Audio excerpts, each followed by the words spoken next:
sad, confidence, insecure, extreme, exaggerated, intense, excess, irritable, stress, chemical, imbalance, depressed, manic, black or white, all or nothing, mania, depression, can take on anything, on top of the world, empty, suicidal, life, death, suicide, manic-depression, bipolar, bipolar, bipolar, bipolar, bipolar. bipolar.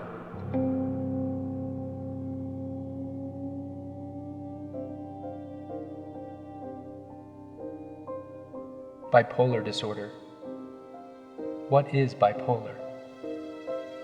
If you were to look in a dictionary, you might come across something like this. Bipolar disorder, an affective psychological disorder characterized by episodes of depression and mania. A very basic explanation. And who has bipolar disorder? Well, anyone could have it. Most studies have shown that it can be genetic. In the United States, roughly 5.7 million people have bipolar disorder. To compare that with other disorders, there are approximately 14.8 million people with depression and 2.2 million people with schizophrenia. 5.7 million people. That sounds like a lot, but it only constitutes a minor percentage of the country. Is there anyone we know of that has or had this disorder? A historical figure or celebrity? Plenty. Classical composers Ludwig van Beethoven and Gaetano Donizetti are believed to have had bipolar disorder, along with Edgar Allan Poe, Virginia Woolf, Vincent van Gogh, Winston Churchill, President Theodore Roosevelt, Ernest Hemingway, Kurt Vonnegut, Rosemary Clooney, Frank Sinatra, Vivian Leigh, Brian Wilson of the Beach Boys, Townes Van Zandt, Oscar-winning actor Richard Dreyfuss, Carrie Fisher, Margot Kidder, Linda Hamilton, Academy Award-winning director and actor Mel Gibson, Patrick J. Kennedy of the prestigious Kennedy family, Nirvana frontman Kurt Cobain, record-holding boxer Frank Bruno. And that's just a small sample of some people you may have heard of that happen to have bipolar disorder. With so many respected figures with this disorder, you'd think that bipolar would be widely accepted. Unfortunately, there is a serious stigma surrounding this illness. Many people don't seem to know what those with bipolar disorder go through. So let's start this off by attempting to see what the general public knows about bipolar disorder and those with it. What I know about people with bipolar disorder is that they are imbalanced. Well, about the condition itself, I don't know much about, but I have heard a lot about it. Right up there with schizophrenia or whatever. People are just very imbalanced. They get angry and then they get happy, and then they have medication to help them balance that. But that's about as much as I know. But I personally think maybe a lot more people than we know may have it. You don't have to necessarily be diagnosed for it, I guess. Well, they have some moments where they're really normal, and other times where they you lose them.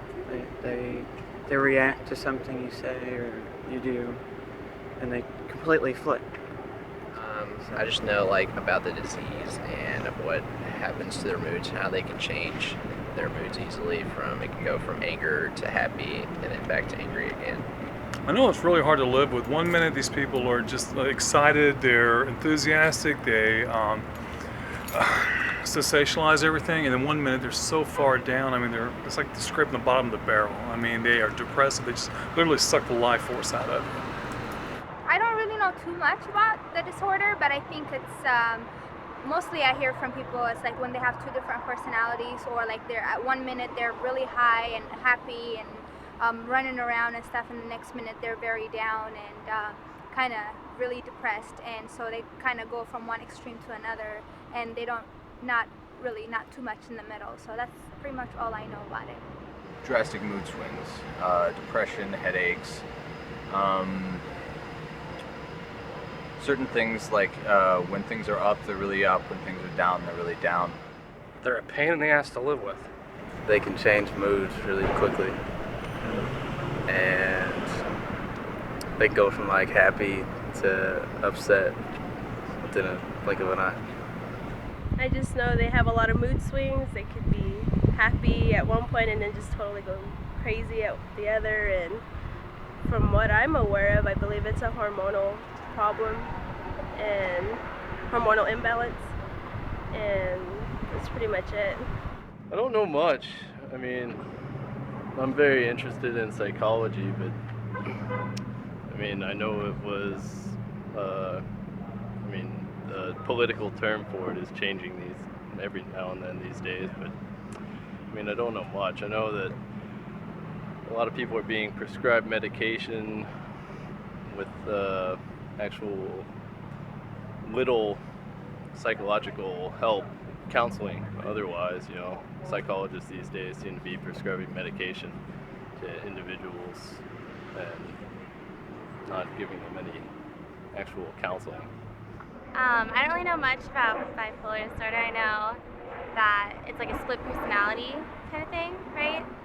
And it can vary, I guess. I don't really know that much. I just know it's two different personalities, I want to say.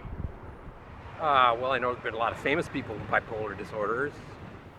The only thing I know about bipolar disorder is it tends to be linked with a sexual dysfunction. Seems to be the most common people I've seen are women. What I know is it can be very difficult to diagnose, and that for people who don't get diagnosed and don't get medication and appropriate information about it, life can be very difficult for them and the people around them. I think it causes their behavior to be quite erratic, and people make up all kinds of ideas about what's wrong with them instead of knowing that it's actually a medical condition that can be treated. That's what I know about it. In general, I just believe that it is a disorder that can be treated, and that people can live a normal and successful life even with bipolar disorder. It seems that a sizable portion of the people we interviewed had at least a very basic understanding of bipolar, in that it consisted of mood swings, feelings of depression, and feelings of elation. To get a deeper understanding of the disorder, we've decided to interview a professor of psychiatry, a professor of psychology, and some practicing psychiatrists and psychologists. We figured the best place to start would be the history of the disorder. Like most illnesses and conditions, bipolar disorder has probably been around since the beginning of man. There are descriptions of behaviors matching bipolar disorder that date back to around 30 to 150 AD by the Greek physician Artaeus of Cappadocia. Further descriptions include those by Avicenna in Persia during the year 1025 and Gao Lin around 1586 in China. There were more scholastic writings in the 19th century, such as those by French psychiatrist Jules Bailliger and Jean-Pierre Falret in 1854, that would lead to the recognition of what would be called Manic-Depression, a term first used by German psychiatrist Emil Kraepelin. Things really took off around the mid-20th century when numerous advances in medicine and psychology were made. Manic depression was becoming more well-defined and separated from schizophrenia, which would be frequently confused with in the early days of psychology and psychiatry. In 1980, bipolar disorder replaced the term manic depression.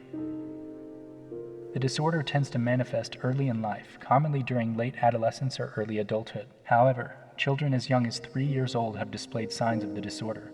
Early signs include separation anxiety, trouble in regulation, such as establishing a sleep pattern, fits of rage lasting longer than an hour, and social phobias. Children with bipolar disorder are often misdiagnosed with other disorders early on, most commonly with ADHD, attention deficit hyperactivity disorder. And how would one diagnose bipolar disorder? They would start by looking for the primary elements, depression and mania. Mania can be characterized by increased energy, euphoria, restlessness, insomnia, grandiose thinking, impulsiveness, racing thoughts, and increased goal-directed behavior. Occasionally, there will be irritability or hostility. In extreme cases of mania, there can be hallucinations, delusions, and paranoia. Depression is quite the opposite, exhibiting prolonged sadness, loss of interest in pleasurable activities, hopelessness, feelings of guilt and worthlessness, unexplained and uncontrollable crying, decreased energy, increase in sleep, social detachment, thoughts of death, and suicidal ideation. Those with this disorder cycle back and forth between mania and depression, some more rapidly than others. To be classified as a rapid cycler, one must experience 4 or more episodes within a 12-month period. Furthermore, there are several types of bipolar disorder. Bipolar type 1 is characterized by depressive and full-blown manic episodes. The approximate depression to mania ratio for type 1 has been said to be 3 to 1. Type 2 consists of depressive episodes and episodes of hypomania, which is a less severe form of mania. The ratio for type 2 is roughly 40 to 1. There are other types of bipolar disorder as well, such as cyclothymia, which is a less severe form of type 2 bipolar disorder. And then there is bipolar NOS, which stands for not otherwise specified. Those with bipolar NOS exhibit symptoms of the disorder, but not within the same ways as those previously mentioned. And what causes all of this? To be blunt, nobody really knows. Most psychologists and psychiatrists believe that it's genetic. Recent research also shows that certain abnormalities found within the 5, 12, 18, 21, and 22 chromosomes may be a factor in the cause. Structural abnormalities occurring in the prefrontal cortex or the basal ganglia could also be responsible. Early childhood events could also play a part, such as mental and physical traumas. So how would someone treat bipolar disorder? The earliest known attempt to medically treat the mentally ill would be when ancient Native Americans often sent people to natural lithium springs to treat their emotional problems. Then, in 1949, there was a breakthrough in medical treatment for bipolar disorder when the Western world was introduced to the use of lithium carbonate by Australian psychiatrist John Cade. Lithium carbonate was used widely throughout the 50s and 60s and was finally approved by the FDA in 1970. Since then, numerous medications have aided the treatment of bipolar disorder, such as mood stabilizers, antidepressants, and anticonvulsants. And what do these medications do? Generally speaking, they decrease the severity of depressive and manic episodes. In addition to medication, it is highly advised that one participates in therapy somehow, such as cognitive therapy, behavioral therapy, or group therapy. And, in extreme cases, the controversial treatment ECT, electroconvulsive therapy, is used. When asked about the perception of bipolar disorder by the public and media, all of these doctors agreed that, especially within the media, their understanding of bipolar disorder as well as psychiatry and psychology in general was largely, in their own words, inaccurate, and that most people confuse bipolar with other disorders, such as schizophrenia. Speaking with these doctors and professionals was helpful, but I still don't think that it's quite enough. I believe that we need a more personal perspective, so we're going across the country, interviewing some people with bipolar disorder to see what they have to say about it. I'm Penny. I'm 65. I'm retired. I'm Amanda. I'm 25. I'm a model, yoga instructor, and activist. I'm Christina. I'm 21 years old. I'm a full-time student. My name is Diana. I'm 19 years of age. I'm currently a student majoring in mortuary science. My name is Erin. I'm 60 years old. My name is Greg. I'm 49. My name is John. I'm 48 years old. I am a logistics specialist for a destination management corporation. My name is Kyle. I'm 23. I'm a filmmaker. My name is Michelle. I'm 59 years old. I'm a retired teacher and unemployed. Hi, my name is Misty. I'm 23. I'm an inventory specialist. My name is Nancy. I'm 53. I am an animal rescuer. My name is Nancy. I'm 62. I'm retired. I'm Pace Irvin. I am 26. I'm the boom operator on the Dallas part of this production. I'm Sasha. I'm 36. I'm a freelance writer-ish. Sheldon, 40, unemployed. And I'm bipolar. And I have bipolar. I have bipolar. I have bipolar disorder. Could you give me a general explanation of how you felt before you were diagnosed? Oh, I was kind of on a roller coaster, you know, the ups and downs really, they really were my life, ups and downs, constantly. Like I was living in hell. Nothing made much sense. My behavior was terrible. My vocabulary was terrible. My feelings were always anger. And the hard part about it is that when I was angry, I didn't know why. Pretty confused, angry, really oblivious to the disorder. It was just sort of like I knew something was wrong. I knew that I wasn't normal, but I couldn't quite pinpoint what it was. There were just ups and downs that were really extreme. And from a young age, I can remember having issues with depression or issues with lashing out. And I just didn't really know what was wrong. I just kind of tried to write it off like I was crazy, or if I ignored it, it would go away. Before I was diagnosed, I dealt with a lot of, when I was younger, probably in junior high, I would get really paranoid and anxious for periods of time, and I would ask my parents, like, there's something not right with me. There's something not right. And they're like, oh, it's nothing. So, I was really depressed, but I have kind of a interesting upbringing. So it's the upbringing and psychological stuff paired with my mental state, paired with the chemical imbalance. So I was really depressed, very alone. If I was in trouble with my parents, I kind of acted out. I would talk back to them, so I was always in trouble, always in trouble. I was a child in the 50s, and one didn't act differently from other people, or it wasn't acceptable, so I spent all of my time knowing that something was different about me, but I didn't know what it was, and my parents wouldn't discuss it. They said I was different, but they wouldn't discuss how or why. I just knew I wasn't the same, so I always felt that there was something wrong with me inside, and that it wasn't okay for other people to know. It had to be a secret.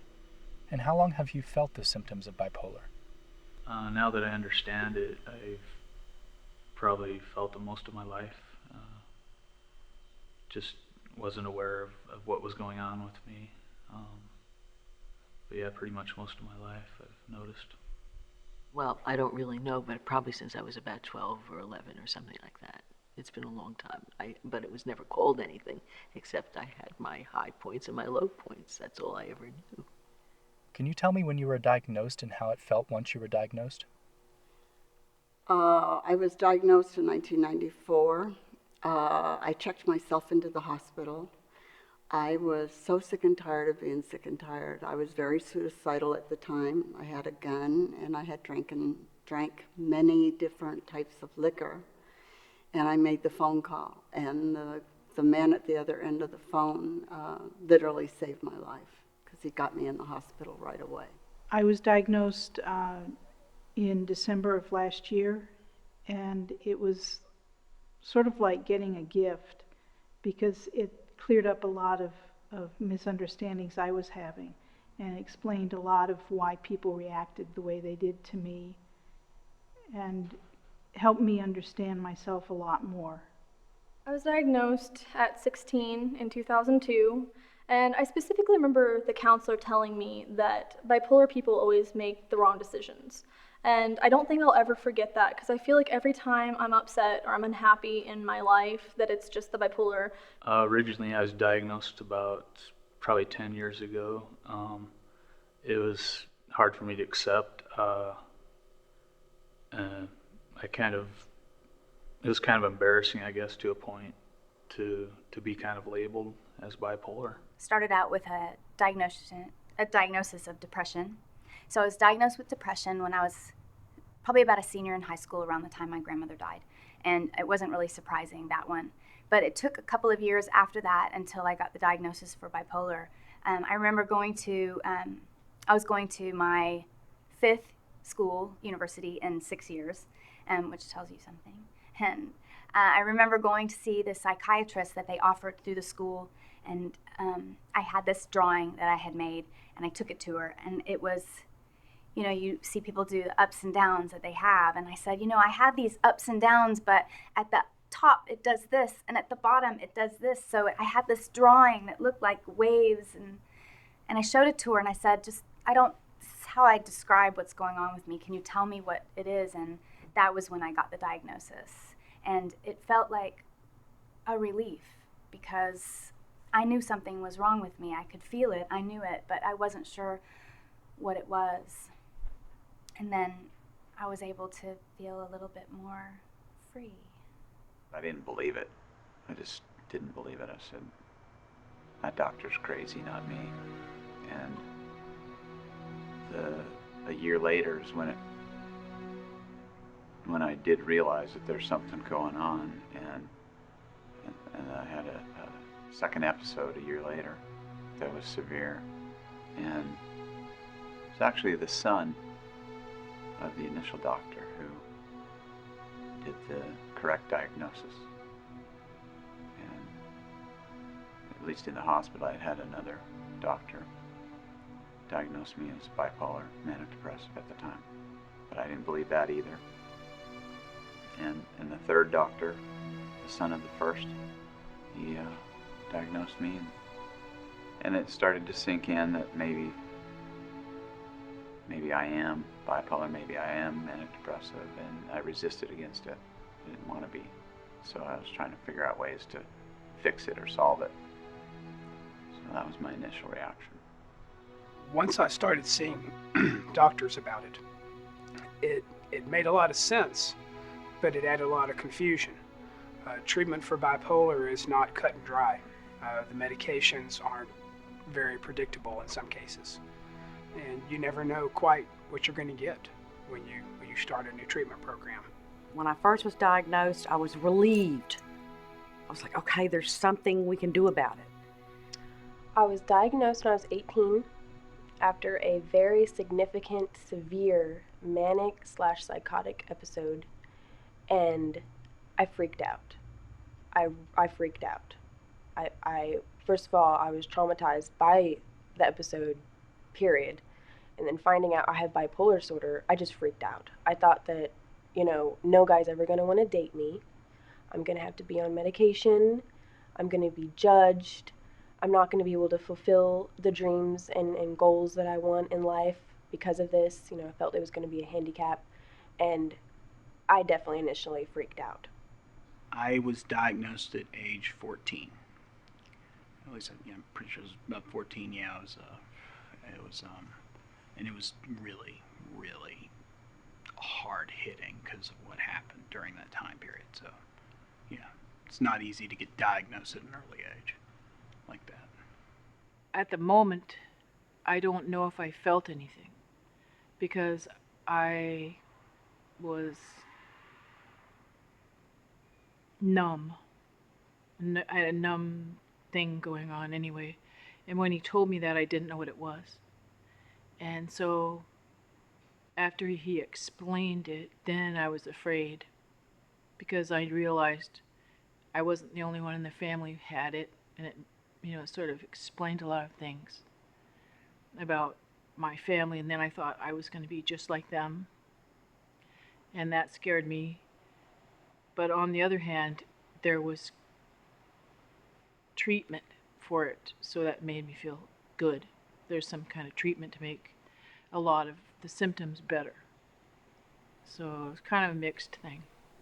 And at one point, the nurse asked me how I was feeling, and I said, I'm not really sure. I said, I don't feel real happy, but I don't feel real sad either. And she says, well, that's normal. Did you tell any of your friends, family members, or partners? And if so, how did they respond? If not, why not? The family members, I told them. It was a little harder to let friends and other people know because it's just, again, it's embarrassing, it seems.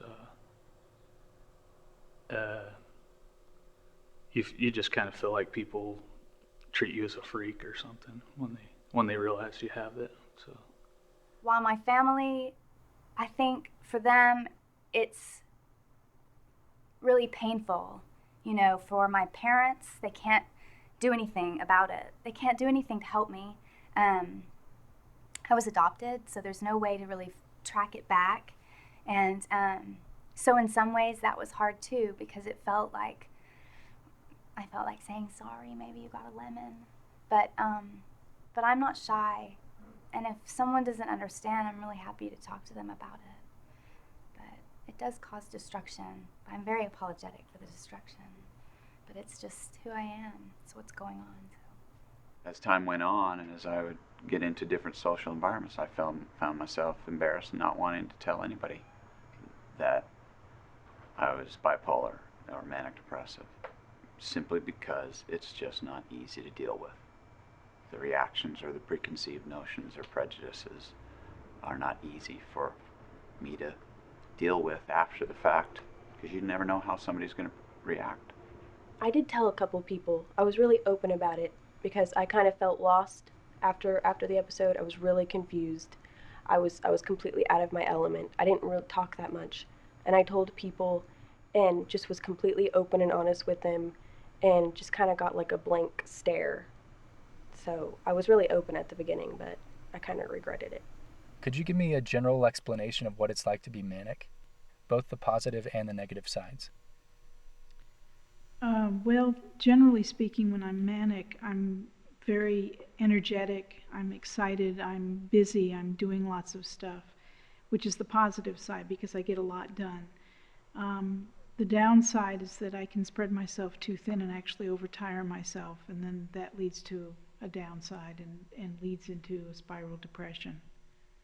When I go into a fit of mania, I can be the most productive person ever. I'll get a million genius ideas in a few seconds. Unfortunately, I rarely follow through with them.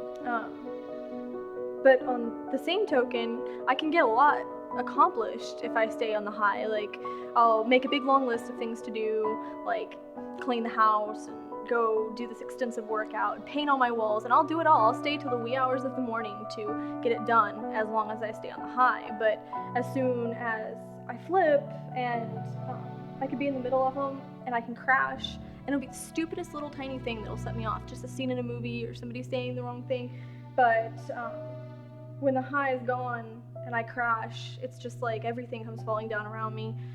When I'm manic, I turn into everyone's best friend. I'm very friendly, I'm very happy, I'm very light. You feel really euphoric and you think that there's nothing that you can't do. And the further it goes into it, the less sleep that you get, the less that you're actually able to do. You find that when you're so high, so to speak, and hyped up, you don't notice that you're not getting things done. And then the thoughts that you're thinking bounce in and out so fast that you can't keep track of them. And so my parents and brothers and sisters and things like that, they were noticing what was going on. Of course, I wasn't. I was thinking everything was great. Everything is fine. I've got lots of energy and able to do everything that I thought I wanted to do and could do, but not realizing that I really wasn't getting anything done. And so it gets intense and worse from there when you're in a full-blown manic episode, and your thoughts get distorted.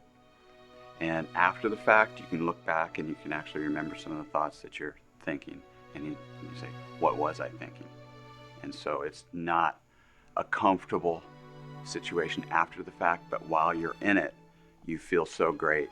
Creative thoughts, tons of energy to act on those thoughts, and it's a wonderful feeling, but it's very destructive after the fact or during it. And then when you realize that after the fact, it's not fun to be there. It's embarrassing to realize what you were thinking, saying, or doing really is not what's accurate or positive sometimes, and it's very emotional after the fact. Driving down the freeway without a steering wheel on your car. It's more than likely you're going to crash and have a problem. Just a matter of what you're going to run into and how bad it's going to be. It escalates and snowballs, and especially if there's any aggression or physical confrontation involved, it gets out of hand quickly. Just really overconfident, on top of the world. I could do anything and everything, and I told everybody I was going to do everything. Racing thoughts, couldn't sleep. Just, it's kind of like you're naturally high on drugs. It's kind of what mania is. You're naturally high. Well, I first off view it as, something that it's generally the first sign of something being a little off. And if you catch it early, I think that's good, because you do have a lot of energy. You can get a lot done.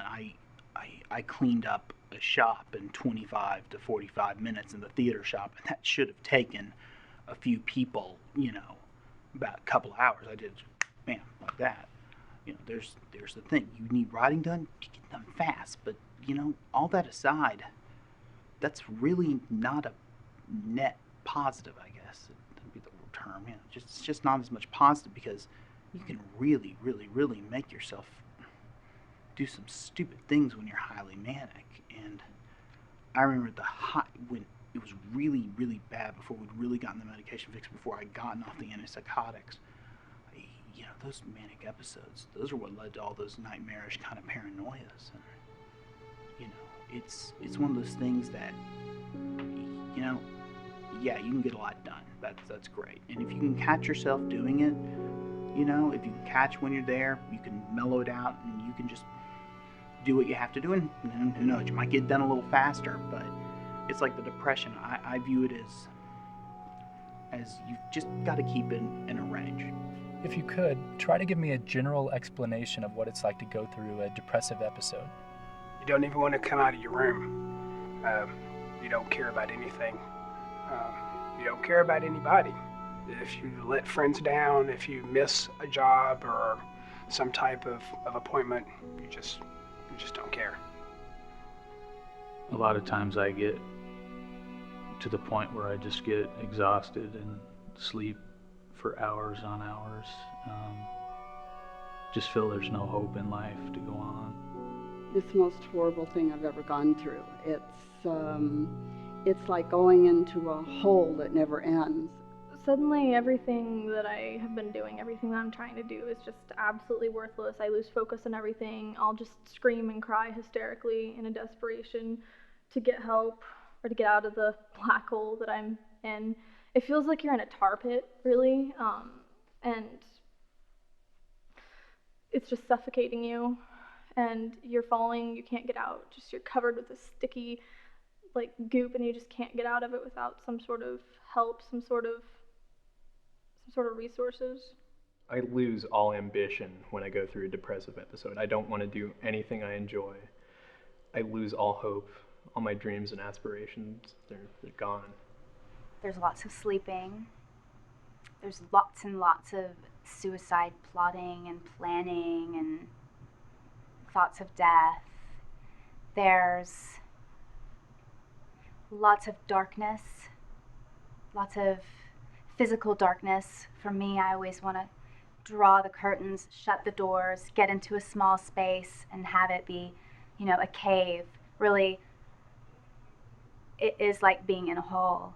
For me, it's nothing is light. Everything's heavy, and there's no lightness in the world. There's no hope.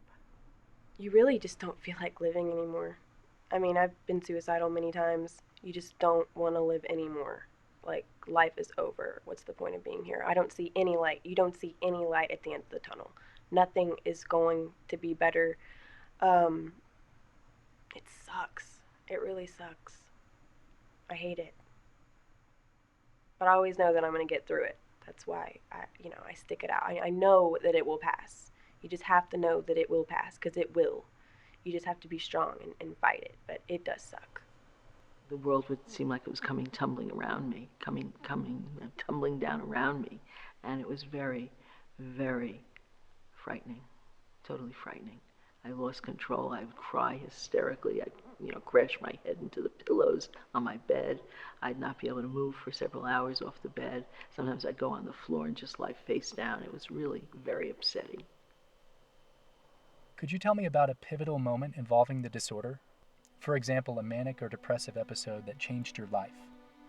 Well, there was a really bad depressive episode when I was 14 where it was early morning and I was supposed to go to school, and I woke up just in a panic. I don't know why. I went and grabbed a really large knife from the kitchen and went over to my mother and put it to my wrist and said, "If you don't get me help right now, I will kill myself right here."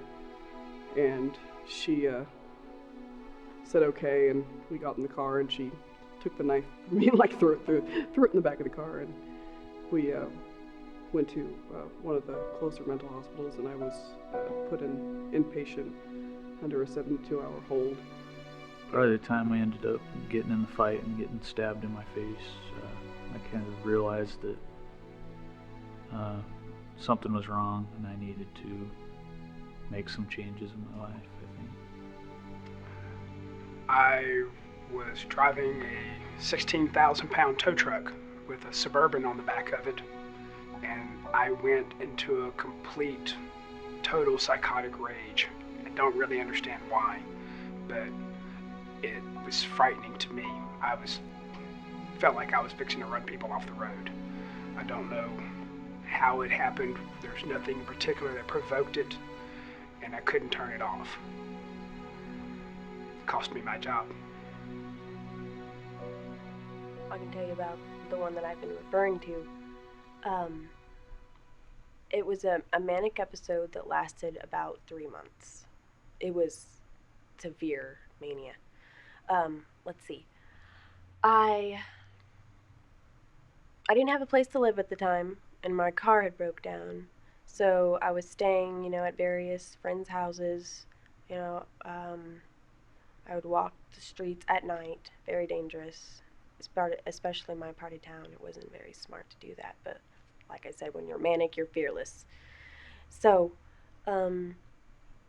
just one night, I called a cab to take me to the airport, and I used my bank card that only had $25 on it and bought a ticket to LA and flew to LA that night because I wanted to be an actress and a model, and I really thought that it was going to happen. I lost touch with reality completely. I didn't have sleep for probably weeks. When I was 19, actually, I was in a relationship that at the time I thought was really great for me. Of course, you always think that when you're like 19, but it was going really kind of bad. I think it was more the fact that I was just happy with the situation than I was happy with the person. But he was the first person I really wanted to be with, the first person I really thought about having a future with. And I had trouble, I had ups and downs. My bipolar was starting to set off with the fact that I wanted to be with him, but I couldn't accept the fact that he had a child.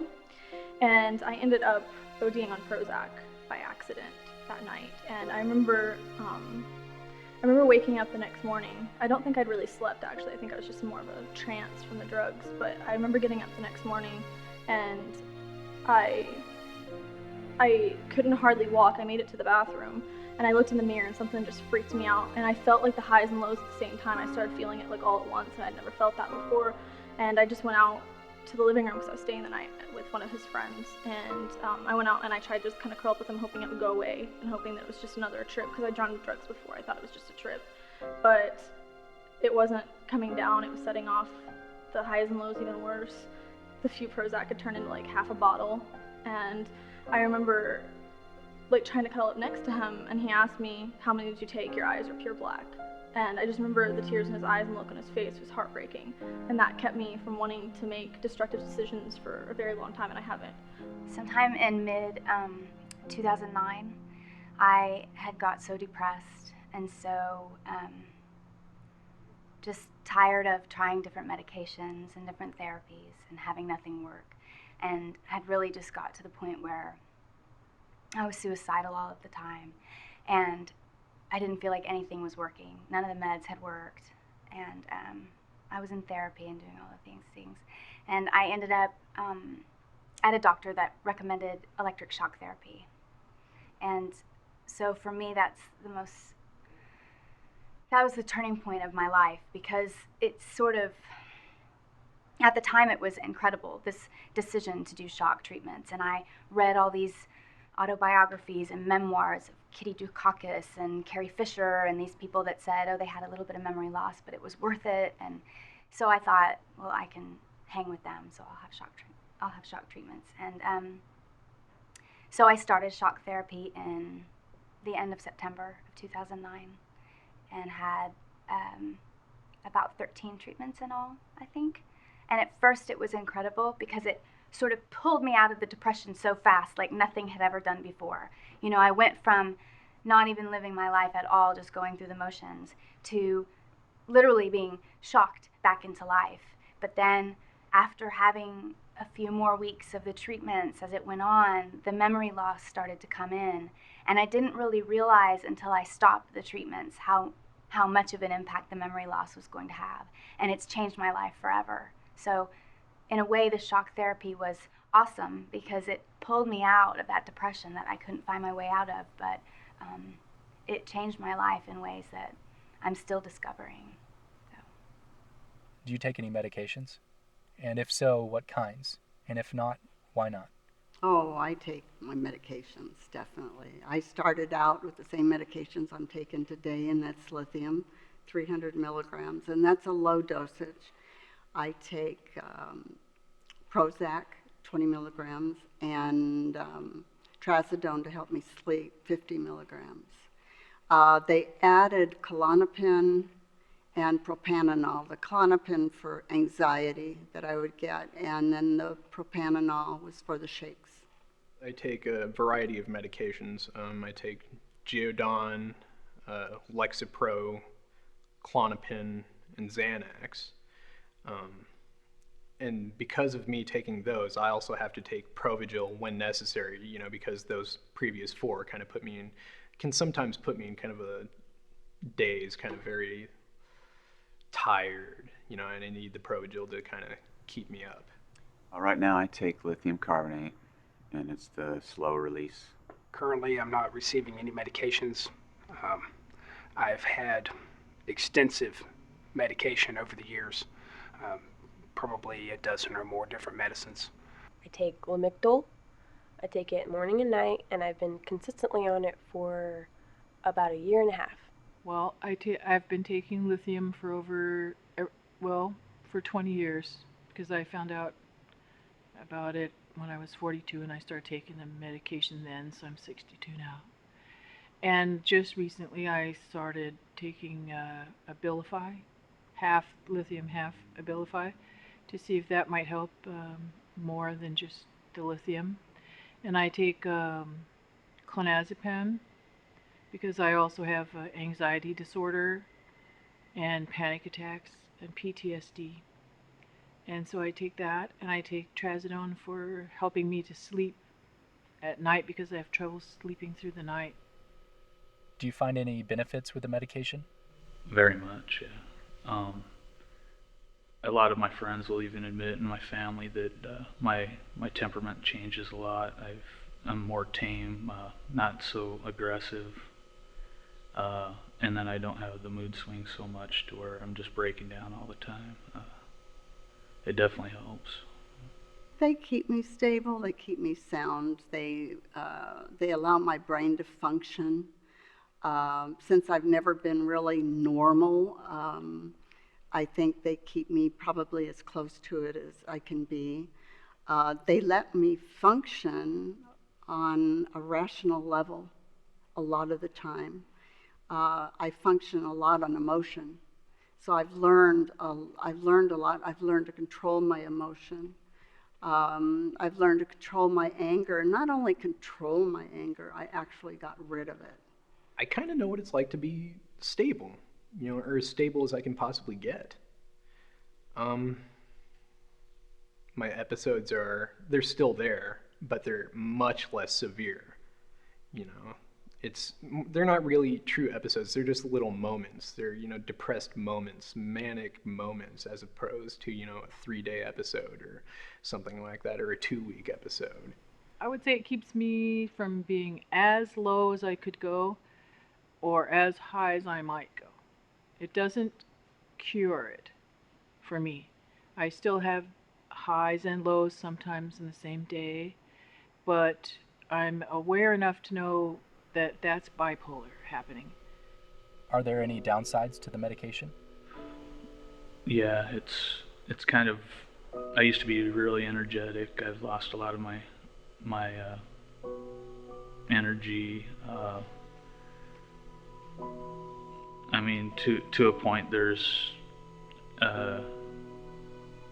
it kind of tapers off your sexual desire. It's weird because the side effects of some of the meds that they give you for bipolar disorder can make you feel worse than the disorder itself. I've found the side effects to be worse than the bipolar. Everything from loss of sleep, loss of appetite, chemical imbalances that caused me psychotic rages, screaming at my family and my children. I was better off unmedicated, in my opinion, and in the consensus of my family and friends. Side effects. I have a thyroid problem caused by the lithium. I have a weight problem caused by the thyroid. I have the shakes due to the lithium. There's a lot of side effects from it, and that, I guess, would be the downside. But I'm so happy at being where I am today that I'll suffer with those side effects. They would give me a catatonic effect, small motor motions. You know, I couldn't even brush my teeth in a fluid way. My sister would get frustrated when I couldn't swallow and get mad. So, why don't you just swallow? Not realizing that the drugs affect the small motor motions and things like that. The lithium carbonate has toxic effects, and it causes me intestinal cramps every once in a while if there gets to a certain level, and I'll just sit there on the bathroom floor and for an hour, maybe 2 hours, and just want to be dead. It's like the ECT pulled me out of probably the darkest depression of my life, but it created this whole world of problems, of learning how to navigate things as simple as finding my way to the store or the highway, which has become a joke amongst my friends and me. I sort of call people, or, you know, I have Post-it notes with directions written down that I pull out so no one will know that I still can't find my way. The relationship with my daughter at first, I thought, you know, as a mom, there's this mom, no one can break the bond between a mother and a child. You just can't break that bond. But after the shock therapies, she was so unfamiliar to me that I would have moments where I would look and I would say, I can't remember her name. So while I felt emotionally strong enough after being pulled out of this depression by the shock treatments, the strength it requires to learn how to be friends with people that you've been friends with for years, to learn how to drive down the street to get milk, to do these things that I always took for granted. And in all my years of studying yoga and Buddhism and meditation and all of this, I always wanted to have that mindfulness of being in the moment. And I always got on some level that all we have is right here. It's the only thing we can count on, because everything behind us has already slipped through our fingers, and everything in front of us, we can't control it. Doesn't matter how hard you try to make a plan, you can't control it. So all we have is right now, this right here. But now I feel like I should have been careful when I wished for that Buddha mind of being only present and only having this moment, because it's scary to wake up and not have a past, or to know things about your past that seem unfamiliar, and to have people tell you about things that you don't remember, and you can see the hurt in their eyes when you don't remember important things. Are you seeing a psychologist, psychiatrist, or a counselor? And if so, do you find therapy helpful? Therapy is absolutely 100% helpful, and I would recommend it to everybody, not just bipolar people. But yes, I do go to a bipolar meeting once a week, and I go to a psychiatrist. I see my psychiatrist, and she does take time to talk to me, and she regulates my medication. And she's really a good listener. And yes, they're very beneficial to me. I could not think of being in my recovery and not having those two things. I'm not in therapy at the moment. I probably need to be, but I'm not. I do a lot of yoga. and I do a lot of meditation and chanting and things that I've learned along the way. Those are the things I try to do. It sounds a lot better than it is in practice. Some days it's really, really hard to kind of regulate that stuff.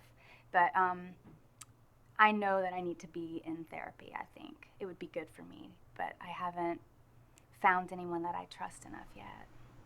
I see a psychiatrist, and, you know, you don't really have that kind of relationship with a psychiatrist. You can just tell them your feelings because there's a difference.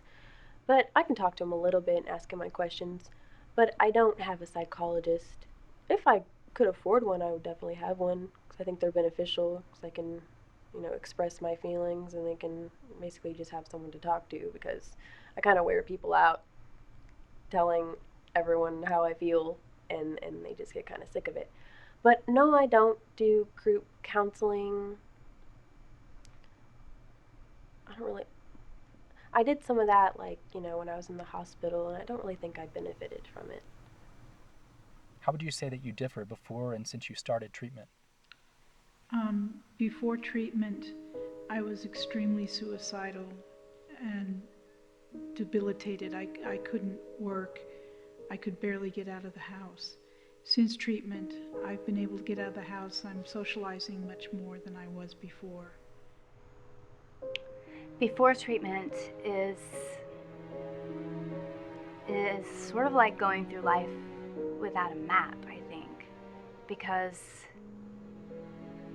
it's really easy to self-indulge in the ups and the downs when you haven't been treated. If you're not accepting treatment or before you've been diagnosed, it's really easy to just kind of accept that this is how your life is and you're just out of control. So prior to being treated, it's a lot like feeling out of control and trying to guide yourself blindly. And then after treatment, if the treatment works, you know, I mean, after treatment can just feel like, you know, banging your head against the wall and you're not getting anywhere. After treatment that works can feel like, okay, now I can navigate not only just the normal ups and downs that life brings to everybody, but the ups and downs that life brings and my ups and downs. Before I was pretty uncontrollable, mood swings and everything. Being medicated and being able to talk to a psychiatrist or whatever has really helped. It's tamed my emotions. It's made me more tolerable with people to deal with me, and it definitely makes life better. I mean, I have a better understanding of why I am the way I am. So, and the medication does help that. It evens out the up and downs.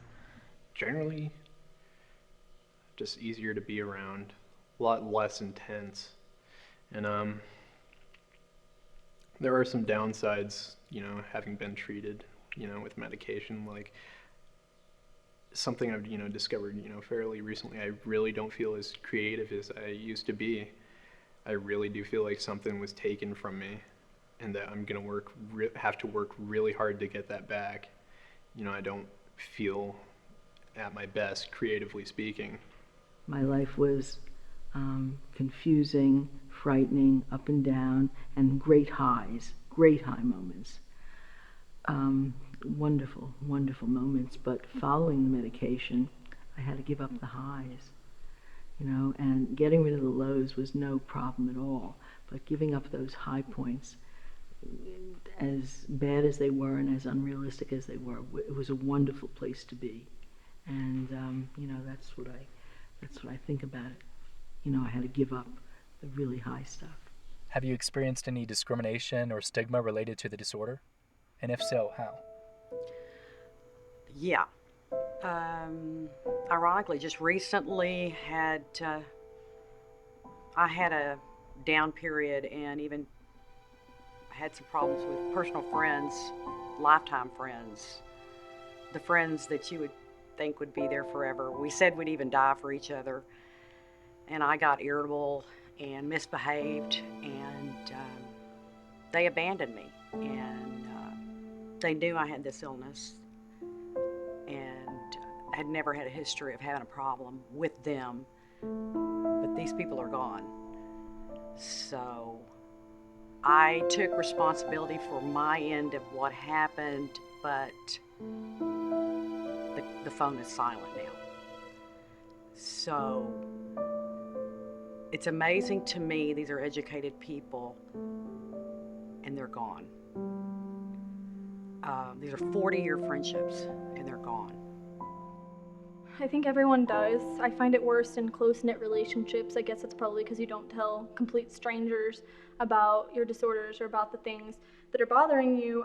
But my boyfriend often tells me to compose myself or to control myself. And if only he knew that that was impossible. Someone could have a gun to my head telling me to calm down and to get better. And if I'm on a high or a low, it just can't be done. You can't stop it. I feel like I'm judged if I say I have bipolar disorder. When I was first diagnosed, I was 18, and I would tell people freely I have bipolar disorder. And, people judge, of course. So either you get a funny look, or they don't understand, or they think you're crazy. So now I try to keep it to myself, because a lot of people don't know what bipolar disorder is.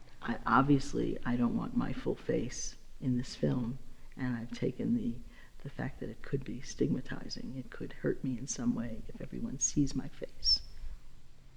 Why do you think there is a stigma surrounding bipolar disorder or mental illness in general? I think it's just a lack of understanding on many people's part, misunderstanding, fear. I think people fear what they don't understand, really. I think that they can walk away from someone having an episode and they don't realize how desperately the person that's having the episode wishes they could walk away from it. People don't want to deal with it, so they try to demonize or justify and isolate the people just to kind of get them to shut up, because at the time it seems like the easiest thing to do. They're not thinking about the other person. They're not thinking about what that person must be going through. And I think the negative connotation that our society and the media puts on suicide and suicidal tendencies, which often correlate with mental disorders, is just awful. Like, nobody really wants to die. They just want the pain to go away. And sometimes it feels like the only way to make that happen is to indulge in some sort of vice or to kill yourself even. And it feels sometimes like you're on your knees in broken glass and salt, and you just want somebody to help you. And there's just such this awful stigma that the media puts on these disorders that it's just impossible to get the help you need without going to counseling. And I think that having people close to you is the most important thing. But I just think that a lot of people, even when they're cutting for attention, like they get accused for, I think that they're doing it because they don't feel that support and love that they need, because people isolate them so much. And they usually just want to know that someone cares enough to stop them and help them heal. I just feel a lot of people don't understand it and what we go through, what we feel inside, and I just don't think the general population understands how it affects your life so much. Many males have refused to be interviewed for this project. Why do you think that is? Well, I can relate because I have the same thoughts or feelings. Why expose myself to an embarrassing, stigmatized, discriminatory potential situation? You tell somebody that, you're stamped, you're labeled, and it can affect your income as well. You can be in a job, and if you don't have any protection for that, you can be affected. But at the same point, there's pride. Male pride is a known thing. You talk to women, they'll tell you they've come across male pride. It's men want to be tough and rugged and not have any weakness shown. And mental illness is a weakness. It's not a strong brain. It's not an effective brain that is having these kind of symptoms or episodes. So I can understand, as a breadwinner and as a man, you don't want to lay it all out there for everybody to inspect and reject. I think females are a lot more open with their feelings, and we understand that being open means helping other people. Like, I did this in part because I wanted to help other people. I wanted to take that stigma away from bipolar disorder, and I think guys care so much about their reputation, so much about what other people think of them, that they're just too frightened to stand up and say that they have that problem. Guys are conditioned their entire lives to, to just man up, to not cry, to not let things like this get to them. So if they're diagnosed with a disorder or a mental illness of any sort, they're going to be more likely to try and kind of shove it down than girls would, I think. We've heard a lot from those with bipolar, but they're not the only ones confronting it on a regular basis. Their friends, family, and partners all deal with bipolar as well, and I think we should hear about their experiences too. I'm David, and I'm connected to bipolar from my dad. My name is Steven, and my mother had bipolar disorder. My name is Eric, and my girlfriend is bipolar. My name is Susan, and my granddaughter has bipolar disorder. My name is Victoria, and my mother is bipolar. What was your understanding of bipolar disorder prior to being exposed to it? What I was thinking, just kind of like my dad was just like mad all the time. Didn't really know what it was, just thought he was mad. I never really thought about it at all. We had no mental illnesses that I was aware of in our families or friendships. My understanding of the disorder was mainly manic-depressive, that people would go into extreme bouts of lots of thoughts coming into their brains and not being able to process them fully, and then extreme bouts of depression. At the same time, their emotions can change so quickly within a matter of minutes, within a matter of seconds even, that some things can be going really good 1 second and the next second just totally flip. How has this person's bipolar disorder affected your life and emotions? My life, well, she was my mom, so it impacted my life in a huge way. Every day it was a surprise as to what her emotions would be. Sometimes she would be really happy, sometimes she would be really depressed, and she would just, she would sleep for hours in the middle of the day. So it was just kind of not knowing what you were going to get every time you saw her.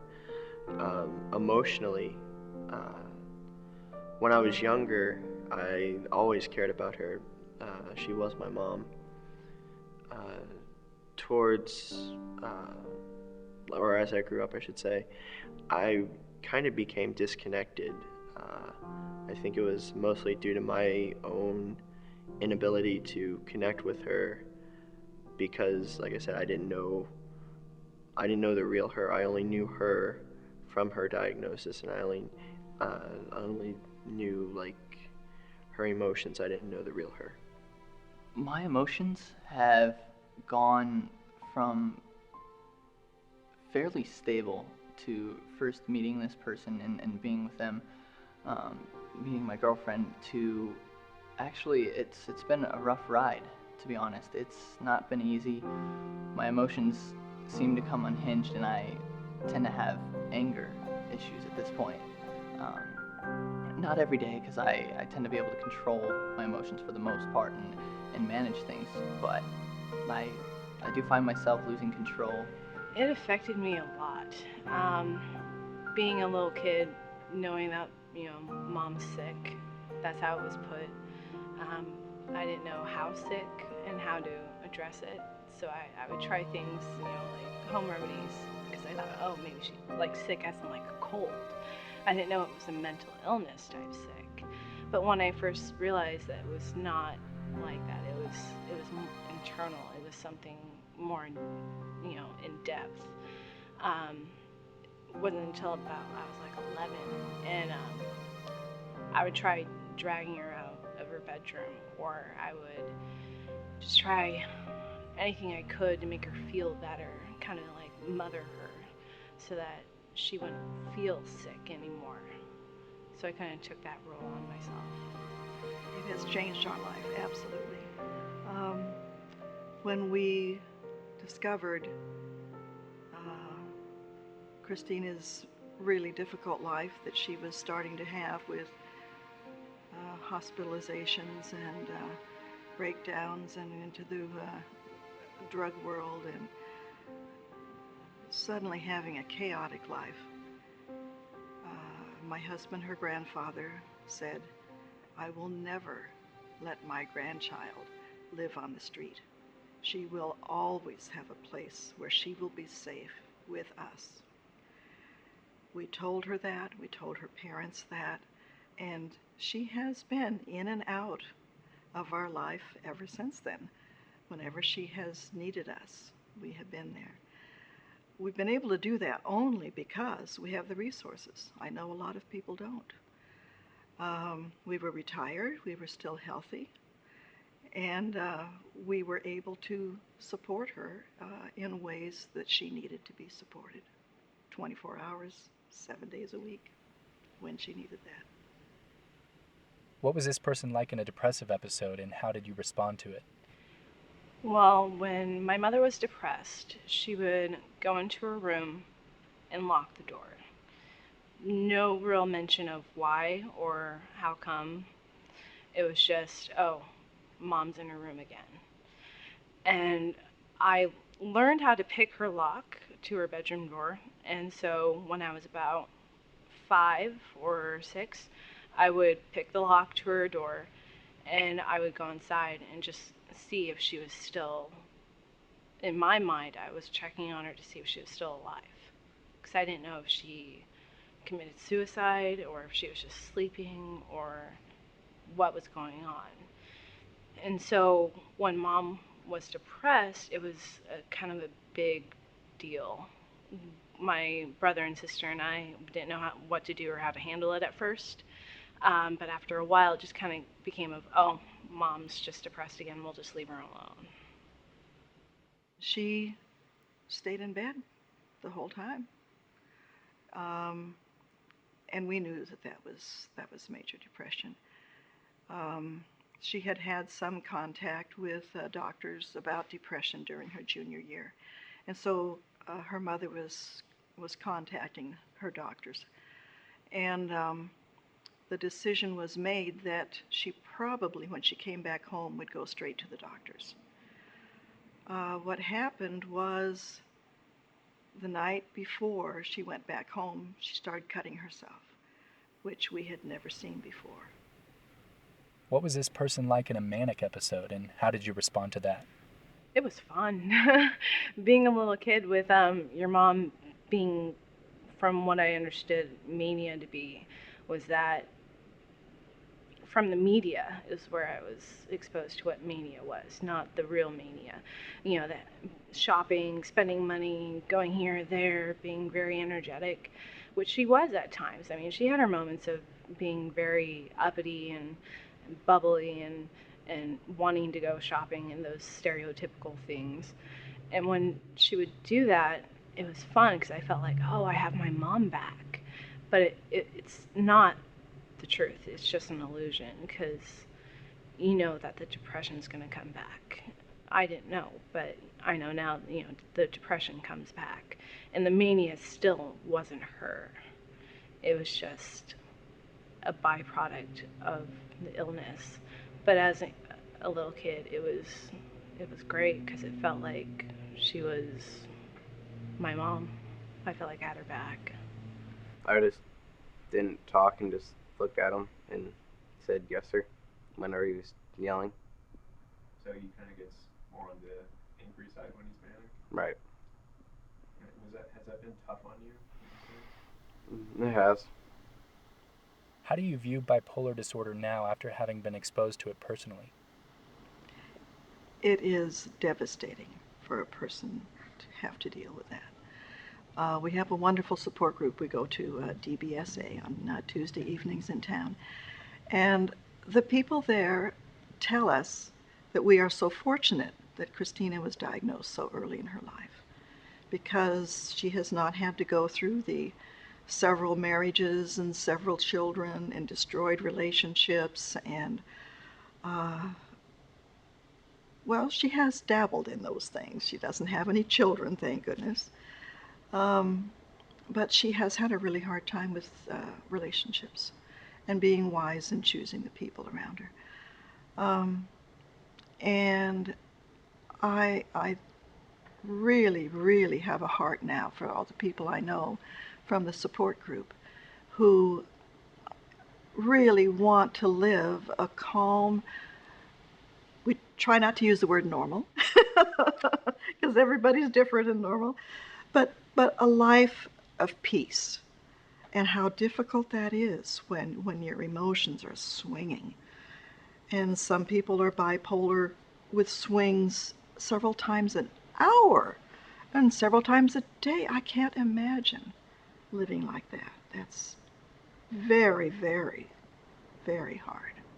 Being exposed to it as young as I was, it was, how do I put it? It just plainly gave me a better understanding. I understood later on in life why my mom was acting the way she was acting. It gave me a better understanding of, there are treatments now that can help her regulate her moods. And so I'm not as fearful for her as I was when I was younger, because everything was black and white. Either, oh no, is mom going to be alive when I come home from school, or is she going to be this, or is she going to be that? And so it's kind of like with treatments now, I feel a little bit safer with her having it. And then also, like I was saying, the knowledge that I've accumulated helps. So I do have a better understanding, and I feel safer. I think it's a really sad condition to have, and my sympathy goes out to anyone who has it. I myself don't, so it's kind of hard to, get into the mind of somebody who does. But strictly from an outsider's perspective, it's one of the worst mental illnesses that I've seen, and it's kind of hard to watch someone when they switch moods like that. Have you accepted the disorder as part of your life? Yes, I have. It's been such a part of my life for so long that getting the diagnosis simply helped establish what I already think I knew. I've accepted that I have a problem, whatever it might be labeled. I just want to get help. Yeah, I don't know how I couldn't. I don't know. Actually, I don't know what the heck I'd be like without it. Now I have, yes. It took quite a while. It's still hard to accept certain aspects, but overall I've accepted it and know I need treatment. What are your thoughts and hopes for the future? I'd like to be more stable than I am and have less swings between the highs and the lows. I'm a bit depressed about my future, honestly. I realize that I don't fit in most places. Honestly, I'd like to see a day when, I would have no fear of saying I was bipolar. That's the easiest question you've asked. My future is right now, one day at a time, and that's how I live it. What would you like the general public to know about bipolar disorder? It's a hard thing to deal with, and probably a lot of people, more than they know, deal with this every day. And just like them to understand it a little more and to have a little sympathy toward people that have the disorder. We're not below some imaginary societal line. We're just like everyone else. We're just a little more intense when it comes to emotions. Don't be afraid, because the small percentage that do these terrible things that you read about in the paper are such a minute and small amount that are so deeply disturbed. But the majority of the folks with bipolar are struggling daily just to do the right thing. And please, please, please, I beg you, don't throw away people that are diagnosed with bipolar. We have so much to give, and some of us make mistakes. I've made mistakes, and I'll continue to make mistakes. But most of us are trying desperately to do the right thing. We really are. And when you look at us like we're not right, that just puts us further back. It is a very difficult and misunderstood disorder that is way more than just being up and down. It's way more than just crying 1 second and lashing out another. It's so much more than that. If you know someone who's bipolar, I would say don't try to think much. You just know, oh, they have bipolar. My son has bipolar. What am I going to do? My son just got diagnosed bipolar. Or my daughter just got that. I know, or I just met a man and he's got bipolar. How am I going to handle this? Or vice versa. It's very simple. Just accept them for who they are. There's a lot I'd like the general public to know about bipolar disorder, but the one thing I would like to say that is probably the most cliche thing I will ever say in my entire life is don't judge a book by its cover. I think that applies to everyone, especially people with bipolar disorder, and I think that the general public should maybe take some time and, instead of focusing on all the ridiculous BS with celebrities, focus on what's actually going on with real people. In your own words, try to sum up what it's like to have bipolar. Being bipolar is like really being two different people. There's the you that is up and energetic and happy and fun to be around, and then there's the you that is sad and depressed and wants to be alone, and generally people don't want to be around you when you're in that phase. Sometimes it's a dark place to be. Sometimes it feels like you're jumping from island to island, just trying to stay afloat. It's a matter of extremes, up and down, high and low, happy and sad. Take the most extreme, intense emotion you've ever felt, multiply it by 10, and you're still not close to what it's like to be bipolar. I think bipolar is like being in a boat on an ocean by yourself. There's other people, but they're all on their own boats doing their own thing. But you're in this boat on this ocean, and in one hand you hold the chain to an anchor, and in the other hand you hold the strings to a kite. And the kite is the mania, and the anchor is the depression. And your job is to keep the kite from flying you away and keep the anchor from bringing you all the way down to the bottom of the ocean. And so being bipolar is this fine balancing act of keeping yourself afloat in the boat. With the kite string here, I've got my reminder. The kite string there, and the anchor is here. And you've got to hold them really strong and really tight. I actually, I view it as a blessing because I wouldn't be as creative or wise or driven or as intelligent as I am if I didn't have bipolar disorder. So you just have to, there are disadvantages to it and advantages to it. You just need to use it to your advantage and embrace it.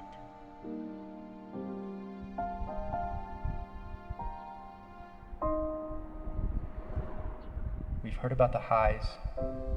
We've heard about the lows. We just took a small peek into the lives of those with bipolar disorder. Tales of discrimination and hardship, coming to terms with the stigma that these people face every day of their lives simply because they were born with a chemical imbalance, the complications of trying to find the balance that so many people seem to take for granted.